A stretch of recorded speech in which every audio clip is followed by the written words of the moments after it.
Hello everyone, कैसे हो आप सभी। आई होप आप सब अच्छे होंगे। मैं भी ठीक हूँ। फिलहाल अभी देखो बहुत सारे पार्सल लेके बैठी हूँ, इधर किनारे पे रखा है। अभी सारे पार्सल मेरे को पैक करने हैं, तो एक एक करके पैक कर रही हूँ।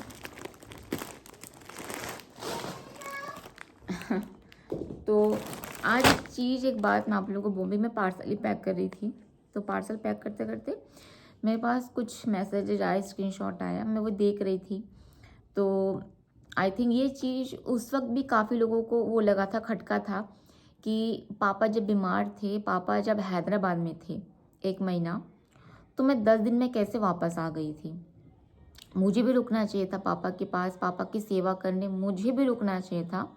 मैं वापस क्यों आ गई थी। ये चीज़ मेरे पखानजूर में बहुत लोगों को खटका था। इवन उन्होंने मुझे बाद में बोला था कि तू वापस कैसे आ गई, तेरे पापा इतने बीमार थे करके। इवन मेरे यूट्यूब में काफ़ी सारे सब्सक्राइबर हैं, उनको भी बहुत खटका था। उन्होंने भी बोला था शताब्दी आपको आना नहीं चाहिए था, आपके पापा इतने बीमार हैं। आप लोग को क्या पता अंदर की बात कि मैं क्यों आई हूँ। मैं नहीं आऊँगी ही बोली थी। मैं बोली मैं वहाँ रहूँगी, वहाँ रह के ब्लॉग बनाऊँगी, ब्लॉग बना के लोगों को अपडेट दूँगी कि पापा का तबीयत कैसा है, पापा का तबीयत कैसा है। क्योंकि बहन कंटिन्यू नहीं कर पा रही थी ब्लॉग बनाना, मैं भी नहीं कर पा रही थी। सब लोग मैसेज, क्योंकि सब लोगों ने हेल्प किया था, तो सब लोग पूछ रहे थे कहाँ तक पहुँचा, क्या पहुँचा। इवन वहाँ पे जो सब्सक्राइबर है वो हमसे मिलने तक आ रहे थे कि शताब्दी कहाँ पे, और सबके पास मेरा नंबर ही था। वहाँ पे सब्सक्राइबर कम से कम 7 से 8 सब्सक्राइबर आए, हमसे मिले, हमारे लिए फल फ्रूट लाए, हमारे लिए खाने का सामान लेके आए थे। इवन कुछ फाइनेंशियली हेल्प भी किए थे वहाँ पे। और मेरी सब्सक्राइबर थी हैदराबाद, वो आ नहीं पाई, तो उसने मेरे लिए शॉल भेजा था, क्योंकि उस समय हैदराबाद में बहुत ठंडी पड़ी थी, तबीयत सब खराब हो गई थी, रिशु भी बीमार पड़ गई थी, और हम लोग ठंडा कपड़ा लेके नहीं गए थे। फिर वहाँ से हम लोग डी मार्ट गए, रिशु के लिए कुछ गर्म कपड़े खरीदे। आज से 1 साल 1.5 साल पहले की बात है, 1.5 साल लगभग होने वाला है, मतलब 1 साल कंप्लीट हो गया है। मतलब दुर्गा पूजा की बात है। हाँ, 1.5 साल ही मान के चलिए, अक्टूबर नवंबर की बात है ये, तो 1.5 साल लगभग हो ही गया है। तो उस समय रिशु छोटी थी, उस समय रिशु का 3 साल लगने वाला था। ठीक है, मैं वहाँ पे गई थी, मेरे से जितना बना, क्योंकि ये बात अटल सत्य है, इस बात को कोई नहीं मुकर सकता कि मेरे पापा, अगर आप लोग को लगता है मैं झूठ बोल रही हूँ, मैं पापा को बाजू में बैठा के ब्लॉग बनाऊंगी, पापा बोलेंगे सारी बातें सच। मैं घर में फ़ोन की थी, मैं बोली मम्मी को, मैं बोली इतना तबीयत ख़राब है, आप लोग क्यों नहीं लेके जा रहे हो हॉस्पिटल, पापा को लेके जाओ। मम्मी बोली मेरे पास पैसे नहीं, मैं कहाँ से लेकर जाऊँ हॉस्पिटल तेरे पापा को। पापा बात तक नहीं कर पा रहे थे, पापा का मुंह एकदम सूख गया। मैं बोली ठीक है, आप टेंशन मत लो, मैं पैसा इकट्ठा करके दूंगी, कैसे भी करके हो। उसके बाद मेरे पास 50,000 जमा था, और मैं उसमें कपड़े सेल कर रही थी। फिर मैं वो 50,000 उसके बाद मैं यूट्यूब में शेयर की कि मेरे पापा को ट्रीटमेंट करवाना है, पैसे की ज़रूरत है, आप लोग मेरी हेल्प कीजिए। उसके बाद यूट्यूब से मुझे जो अमाउंट मिला, वो अमाउंट लेके मैं मम्मी को तुरंत पैसे भेजी। मैं मम्मी को पैसे भेजी, मैं बोली आप लोग निकलो तुरंत। मम्मी को मैं आज पैसे भेजी, मम्मी कल निकल गई, वो भी हमारी कार में। वहाँ से पूरा पेट्रोल मतलब बाइक, मैं सबसे पहले बोली आप लोग ट्रेन में चलो, तो उन लोग बोले नहीं हम लोग ट्रेन में नहीं जाएंगे। मैं बोली पापा इतना बीमार है, कार में इतने दूर जाना सही नहीं है। बोले नहीं हम लोग कार में ही निकलेंगे, क्योंकि डॉक्टर के पास जाके वहाँ से यहाँ आना जाना करेंगे, कहाँ से टेम्पो लेंगे, कहाँ से क्या करेंगे। तो मेरे मामा गया था चला के, तो पापा को लेकर वहाँ पहुँचे, पूरा 1 दिन लग गया। बाई कार जाओ, छत्तीसगढ़ से आप अगर क्या हैदराबाद कौन से आंध्र प्रदेश में आता है, जाओगे तो पूरा 1 दिन लग गया। वहाँ पहुँचे, पापा और बीमार पड़ गए थे। वहाँ पहुँचते पहुँचते पापा लोग निकले, आई थिंक सुबह के टाइम शायद, मे बी मैं भी यहाँ से टिकट कर ली थी। मेरी बहन का, रिशु का, रिशु का तो टिकट नहीं लगा, मैं वो टिकट भी पूरा कर ली थी। कोई ये नहीं देखता कि मैंने क्या किया, कितना किया। हम लोग कितने जगह कहाँ कहाँ नहीं गए, हैदराबाद घूमे, गुजरात गई, फिर मतलब जहाँ जहाँ गए हैं, कोलकाता, दिल्ली 3-4 बार गई। नहीं होने से 10 से 12 सिटी स्टेट हम लोग घूम डाले हैं। सारा पैसा कौन दिया, मैं दी। रुकने का, खाने का, ट्रेन का टिकट का, हर चीज़ मैं अपने तरफ से खर्च की। कभी पापा से मैं 1 रुपए तक नहीं ली। बोलने के लिए, मैं बोल ना, बोलने आ जाऊंगी तो बहुत सारी बातें निकलेगी, लोगों सब चीज़ें भूल जाते हैं। मतलब ये बोल रहे हैं कि मैंने पापा के लिए कुछ किया नहीं। आज मैं, अगर पापा मेरे को हमेशा बोलते हैं ना, पापा को आना, तो मैं पापा के मुंह से सुनना, बोलते तू उसमें अगर पैसा नहीं देती तो शायद मैं जिंदा नहीं होता। क्योंकि मैं वो पैसा दी, गाड़ी में तेल डाले, सीधा पहुँचे हॉस्पिटल। और इसके बाद मम्मी को फिर मैं 25,000 दी। तो मम्मी वहाँ पे जमा हुआ कि हर चीज़ की, फिर मम्मी बोली अभी तो तेरे पापा का एंडोस्कोपी ये वो चलेगा, तो उसमें और लगेगा 30,000। मैं मम्मी को फिर 30,000 भेजी। उसके बाद पापा बोले, कार हम लोग लिए थे ईएमआई पे, पापा बोले कार का पैसा देना 10,000। तो वो 10,000 कटेगा, पापा के अकाउंट में ज़ीरो बैलेंस है। वो उस समय मैं कार का ईएमआई भी पे की 2 महीना। हमारे में जो कार है 10-10 हज़ार करके जो हर महीने कटता है। मैंने कभी बोला आप लोग को ये बात? नहीं बोला। वो भी मैं उस वक्त पे की, पापा का अकाउंट में मैंने डाला वो पैसा। उसके बाद हम लोग हॉस्पिटल में दिखा रहे थे, मैं थी वहाँ पे। फिर मम्मी बोली और 10,000 लगेगा, ऐसा वैसा करके। तो मैं 10 दिन तक वहाँ पे थी, मेरे से जितना बना मैं की। इवन जो कैश आए थे मेरे पास, अमाउंट जो कैश पैसा आया था वो भी मैं पापा को दे दी थी, पकड़ा दी थी। पापा बोले मेरे पर्स में रख दे, वो उठ ही नहीं पा रहे थे। कुछ कैश पैसा मैं मम्मी को दे दी थी कि सब्जी वब्जी खरीदने के लिए, दवाई वाई के लिए काम में आएगा। वहाँ पे हम लोग पानी खरीद के इतना लीटर पानी हम लोग खरीद रहे थे।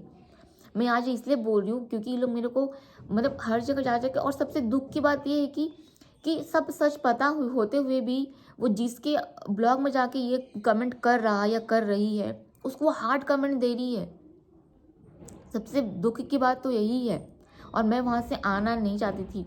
मैं 100 बार बोली मैं नहीं जाऊँगी पापा को छोड़ के, मैं जाऊँगी नहीं। कभी आप लोगों ने नोटिस किया मेरे पापा जब यहाँ बीमार पड़ते हैं, जब ये रायपुर हॉस्पिटल में जब पापा बीमार पड़ते हैं, आप लोग मेरे को कब देखो जाते हुए? कभी देखो कि मैं गई हूँ वहाँ पे? मेरे पापा अगर 5 दिन रहे ना, तो मैं मुश्किल से बस 1 दिन 1 बार जाती हूँ मिलने के लिए। चलो पापा से मिल के आती हूँ। क्यों? क्योंकि मेरे को बोला जाता है तू क्या करेगी जाके, तेरे को जाके क्या होगा, जाने का मतलब नहीं है। नर्स लोग हैं, नर्स लोग देख रहे, डॉक्टर लोग हैं वो देख रहे, चेकअप करे, तेरे को जाने की क्या ज़रूरत है, मेरे को ये बोला जाता है। बाकी तुम रह सकते हो, वो रह सकते, मैं नहीं रह सकती। नहीं तो क्या करेगी जाके वहाँ पे बता। नर्स लोग तो हैं। पापा जब रात को अकेले अकेले रहते थे तो मैं बोली कि एक काम करती हूँ, मैं रुक जाती हूँ। नहीं नहीं नहीं नहीं, नर्स लोग देख लेंगे। तो ये पापा तो कितने बार एडमिट हुए ना रामकृष्ण हॉस्पिटल में, आप लोग देखियो। मेरे को कभी देखियो जाते हुए मैं पापा से मिलने जा रही हूँ। जिस पापा को मैं इतना प्यार करती हूँ बट उनसे मैं मिलने नहीं जा पाती। हाँ, और बात मैं बोल देती हूँ, हैदराबाद में जब पापा बीमार थे, मैं ये अपनी बहन को भी बोल सकती हूँ, मैं बोली मैं नहीं जाऊँगी, मैं यहीं पे रहती हूँ, मैं नहीं जाऊँगी। और रही बात कपड़ा बेचने की, मैं अगर यूट्यूब वीडियो डालूंगी, यूट्यूब वीडियो से जितना पैसा आएगा ना वो कपड़े बेचने से ज़्यादा पैसा आएगा। तो यहाँ पे रह जाती हूँ मैं, यूट्यूब वीडियो के पैसे से पापा का ट्रीटमेंट मैं करा लूँगी। क्यों? क्योंकि उसमें पापा का जब बीमार थे मेरे वीडियोस में व्यूज़ अच्छे आ रहे थे। मैं बोली व्यूज़ अच्छे आ रहे तो पैसे भी ज़्यादा आएंगे, मैं रुक जाती हूँ यहाँ पे और वो पैसे से पापा का ट्रीटमेंट करा लूँगी। क्योंकि मैं जाऊँगी, मेरे को सामान बेचना है, मैं माल लेके आऊँगी। जब मैं आई आसपास के लोगों से पूछना, मैं किसी से बात नहीं कर रही थी, चुपचाप पड़ी रहती थी। दुर्गा पूजा का समय था, यहाँ पे गरबा वरबा सब, चुपचाप पड़ी रहती थी मैं। मेरा मन वहीं पे लगा हुआ था। यहाँ पहुँच के वहाँ 50 बार फ़ोन कर रही थी, मैं बिल्कुल भी आना नहीं, मुझे ज़बरदस्ती भेजा गया। इसलिए मेरे पे इल्ज़ाम मत लगाओ कि मैं आ गई छोड़ के, मैं आ गई छोड़ के। नहीं, मैं पापा से बुलवा सकती हूँ ये चीज़। मैं पापा के पास रो के बोली थी मेरे को नहीं जाना पापा, क्योंकि पापा का कंडीशन उस वक्त ऐसा था कि वो नहीं बचेंगे। मेरे मतलब रात को सोते थे ना तो उठ के मैं देखती थी सांस तो ले रहे ना पापा, और अगर मेरे आँख लग गई, जब सुबह उठती थी तो देखिए नहीं पापा थोड़ा बैठे हैं, थोड़ा कहरा रहे हैं, थोड़ा वो कर रहे हैं। बहन पैर दबा रही है पापा का, बहन ने बहुत किया पापा के लिए, वो पैर दबा रही थी पापा का, हर चीज़ कर रही थी, मैं सब देखी हूँ। तो उस हालत में कौन बच्चा अपने बाप को छोड़ के आता है? मैं बोली नहीं मेरे को रुकना है, मेरे को नहीं जाना है, मेरे को रुकना ही है। तो वो लोग बोले कि नहीं, तो को रुकने की यहाँ पे ज़रूरत नहीं, तुम जाओ यहाँ से। क्या करोगे रुक के, खर्चा बढ़ रहा है। ये मुझे बोला गया था कि खर्चा बढ़ रहा है, रुकने का कोई मतलब नहीं है, हम लोग इतने लोग रहेंगे तो हम लोग का इतना खाना में हो जाएगा। तू रुकेगी, ऋषु रुकेगी। तो ये भी बोले थे कि ऋषु का तबीयत खराब हो सकता है, तो ऋषु को लेके तू चले जा। मेरा मन नहीं मान रहा था, मैं बोली नहीं मैं नहीं जाऊँगी, मेरे को रुकना ही है।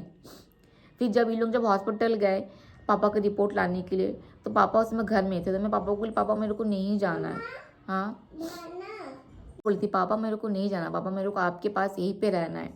पापा बोले नहीं तू चले जा, चले जा तू, मत रुक यहाँ पे, चले जा। मेरा कभी वो बॉन्ड रहा ही नहीं सामने वाले से कि मैं वहाँ पे कोई चीज़ें शेयर करूँ, डिस्कस करूँ या फिर खुद से मन से बोलूँ। मेरे को बोल दिया नहीं रहना है तो बस मैं वो मान ली, हाँ ठीक है नहीं रहती हूँ, क्योंकि मेरे को ताल तमाशा नहीं चाहिए। और वो वहाँ पे हार्ट लाइक दे रही है। एक बार कभी बोलिए कि दीदी अगर पैसा नहीं देती थी तो पापा का इलाज नहीं होता? बोलिए कभी ये चीज़। बस हार्ट लाइक देने से हो जाता है। क्योंकि मैं बता रही हूँ, कमेंट इतना बुरा लगता है ना, इतना बुरा लगता है। ये पता नहीं कौन है, 2 साल पहले चैनल एक्टिव हुआ है कि कमेंट में बोल रही हूँ कि जब आपके पापा की तबीयत बहुत खराब थी तब उनका चेकअप करवाने आउट ऑफ स्टेट लेकर जाते थे। लेकर जाते थे नहीं, लेकर गए थे, वो भी एक बार। जाते थे नहीं, हम लोग एक ही बार हैदराबाद गए हैं, ठीक है। तो आपको जब पूरी चीज़ें पता नहीं है तो बोला मत करो। फिर क्या लिखे हैं, जब वहाँ रुकना पड़ता था तब आप पूरा समय कुछ दिन तक वहाँ रुके। रुकना पड़ता था नहीं, हम लोग पापा को लेके हैदराबाद एक ही बार गए जहाँ पे 1 महीना रुके थे, ठीक है। और कुछ दिन तक वहाँ रुके, मतलब मैं कुछ दिन तक वहाँ रुकी और दुम दबाकर भाग आई थी। दुम दबाकर भागाऊंगी मैं मेरे पापा के लिए, ठीक है। और कोई कारण देकर दुम दबाकर भाग आई थी, कोई कारण देकर।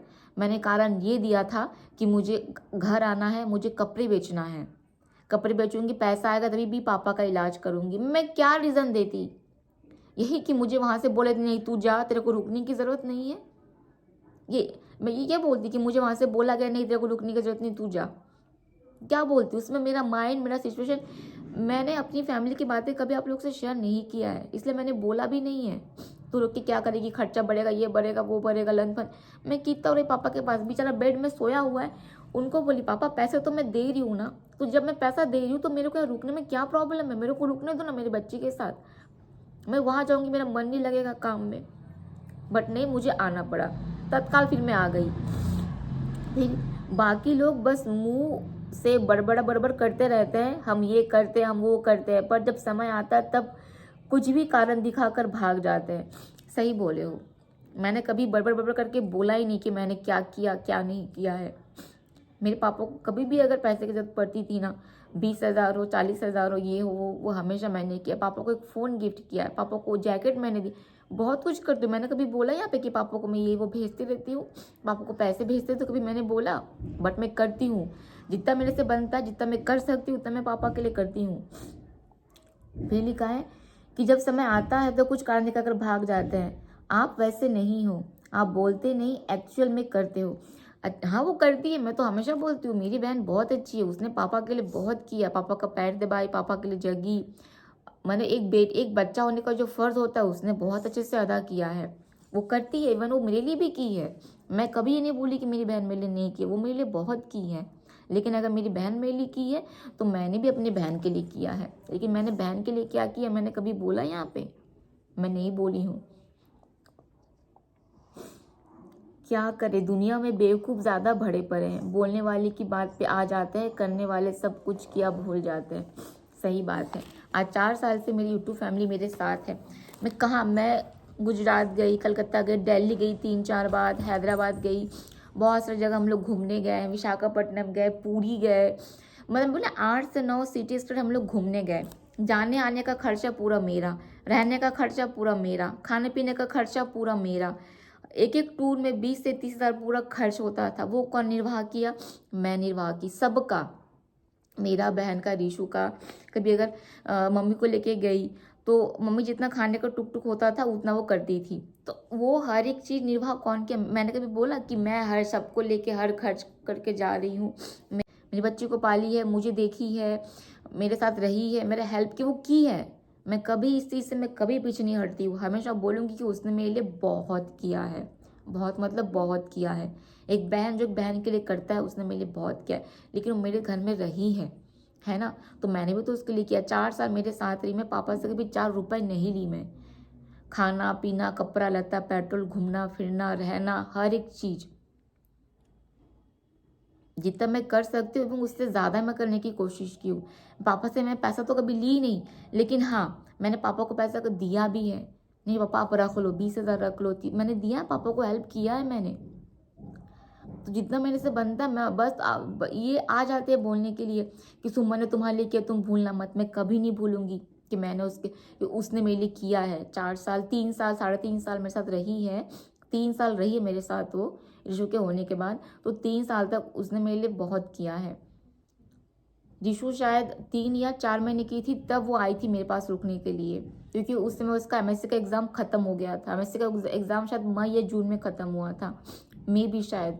और तो उस वक्त वो आई थी रुकने के लिए। तो तब से उसके शादी होने तक वो मेरे साथ ही थी। उसने ऋषु को देखा, ऋषु को संभाला। मेरे घर में मैं बाई लगा ली थी। वो झाड़ू पोछा बर्तन कपड़ा सब करती थी। बस खाना बनाने का होता था, ऋषु को देखने का होता था, जो हम दोनों मिलकर करते थे। मैं कमाती थी, मैं ब्लॉग बनाती थी, मैं एडिट करती थी, मैं कपड़े बेचती थी। हम दोनों बहन मिलके उसको पैक करते थे, जमाते थे। वो लिखती थी, वो पार्सल पैक करती थी। जितना उसको करना चाहिए उसने इवन उससे ज़्यादा ही किया। मैं उस चीज़ को कभी नहीं भूलती हूँ। लेकिन सामने वालों को भी नहीं भूलना चाहिए कि मैं अगर उसके घर में रही हूँ तो उसने मेरा केयर किया, मुझे देखा, मुझे पाला। उसको भी उस चीज़ का एहसास होना चाहिए ना। लेकिन नहीं, वो कमेंट में मेरे बारे में अनाप शनाप मैंने उसके बारे में, उसके पर्सनल लाइफ के बारे में कभी यहाँ पे बात नहीं बोला कि मेरी बहन ऐसी है, मेरी बहन ऐसी है, मेरी बहन ने ये किया, मेरी बहन ने वो किया। इवन मैं 4 साल से यूट्यूब में मैंने कभी बुराई नहीं किया मेरी बहन का। मगर उसने क्या किया, यूट्यूब के कमेंट सेक्शन में मेरी दीदी ऐसी है, मेरी दीदी ऐसी है, मेरी दीदी ने ये किया, मेरी दीदी ने ये किया, मेरी दीदी को वो हुआ वो हुआ, हर एक चीज़ लिख दी। दुख नहीं होगा मेरे को, बुरा नहीं लगेगा? बताओ। फिर भी मैं चुप हूँ, मैं कुछ बोली नहीं उसके पर्सनल लाइफ के बारे में। मैंने कुछ बोला यूट्यूब में उसके पर्सनल लाइफ के बारे में? हाँ, कि मेरे साथ रहती थी, उसका बॉयफ्रेंड भी रायपुर में था। मैंने कभी बोला ये बात? बताओ। मैंने कभी नहीं बोला। बट उसने उसने क्या कमेंट किया है, अपने वहाँ पे सारे स्क्रीनशॉट ले लेके मुझे भेज रहे लोग। मेरा पर्सनल लाइफ, मेरा हर एक चीज़ वहाँ पे पूरा कमेंट कर कर डाल रही है, वो भी गलत गलत। दुख नहीं लगेगा?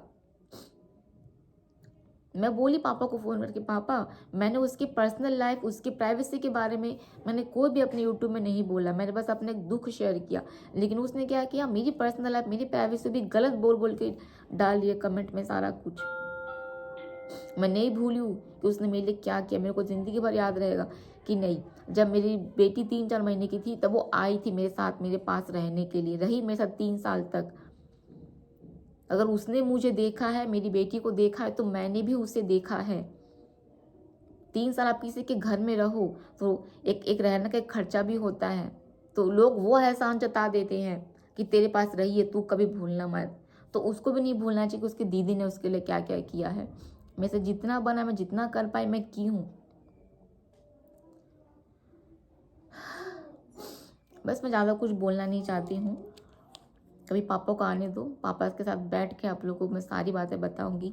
लोगों को ये लगता है कि मैं पापा को छोड़ के हैदराबाद में दुम दबा के भाग के आ गई थी। पापा को पूछना, मैं बिल्कुल आना नहीं चाहती थी, क्योंकि मेरे मन में ये था, पता चला मैं रायपुर गई, मेरे को फ़ोन आ रहा है कि पापा नहीं रहे। मैं पापा को देख भी नहीं पाई, क्योंकि पापा का कंडीशन उसमें वैसे ही था। इसलिए मैं घर बेचने के लिए सोच ली थी। ये डॉक्टर अगर बोलता है ये ऑपरेशन, ये सर्जरी, ऐसा वैसा लंत फंद 20 लाख 30 लाख लगेगा, मैं तुरंत घर बेचने के लिए तैयार हो गई थी। मैं बात भी कर ली थी कि नहीं मैं घर बेच दूंगी, मेरे पापा को बचाना है। और ये लोग कमेंट करते कि तुम दबा के मैं भाग के आ गई थी। अरे उन लोगों के पास तो गले में सोना है, कान में सोना है, हाथ पैर में सोना है। हाँ, उन लोग तो कभी नहीं बोले कि मैं अपना सोना बेच दूंगी अपने सुहाग को बचाने के लिए, अपना ज़मीन बेच दूंगी, अपना घर बेच दूंगी अपने सुहाग को बचाने के लिए। नहीं बोली। मैंने बोला अपने बाप को बचाने के लिए मैं घर बेच दूंगी। तो ये मत बोला करना, समझ में आया? दुम दबा के भाग गई है अपने बाप को छोड़ के हैदराबाद में। मैं दी थी पैसा, इसलिए उनका ट्रीटमेंट हुआ था। और मुझे इस पर गर्व है कि मैं वो कर पाई।